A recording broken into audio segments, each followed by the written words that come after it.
I have a friend who really loves horror. I mean, that's like his thing. Me, I'm not a big fan of horror, but I'm a big fan of film in general. So my friend was like, "Hey, Chuck, why don't you start reviewing horror?" So, you know, being that it's not my favorite genre to watch, it's kind of hard for me to sit and give an honest review about it. But then I started thinking, um, if he can tell me what he loves about horror, then after understanding how he loves horror, then maybe I can give an unbiased or a more objective review. So I'm waiting for him to tell me exactly how he feels about horror. And once he does that, then I'm going to really start delving into certain films and giving my critique about them. Um, I think sometimes that's hard for me because I'm a basic guy. So either I like something or I don't. And I do think about why I like it, but there's so many people out there on the internet, on YouTube, that have these beautiful backgrounds. It's not that I can't do it, but that's not really like my motivation at this time. But I usually want to tell you, do I think a movie is good or bad? That's just it. It was great. You need to see it, and then I'm gonna tell you the emotion that it gave me. But you have so many people, so many visionaries and artists who look at it from a different perspective. They look at it from like, okay, the cinematography is good, the lighting was right, the pacing was right. I know the pacing, and all these other things. And when you do that, you instead of just appreciating the medium, you become part of the medium, which is great. Maybe one day I'll move towards that because I like certain things. I like film, and I guess I notice cuts and edits and discrepancies and stuff sometimes. But most of the time, if the movie has a good story, even if the acting is bad, I'm like, yo, that was decent.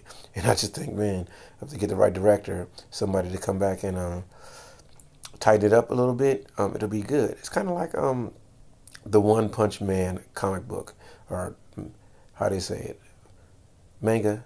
So if you read the original one by one, his drawing is not the best, but man, the story is awesome.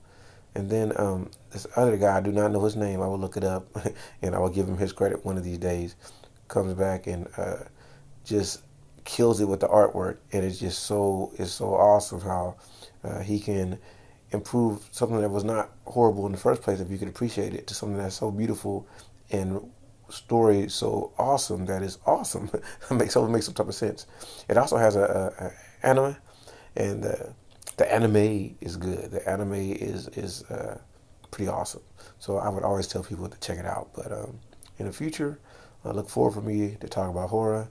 I don't know how good my horror reviews are going to be, and I'm going to review more than that. I mean, anything catch my interest. I like beer, I like restaurants, I like technology, I like video games.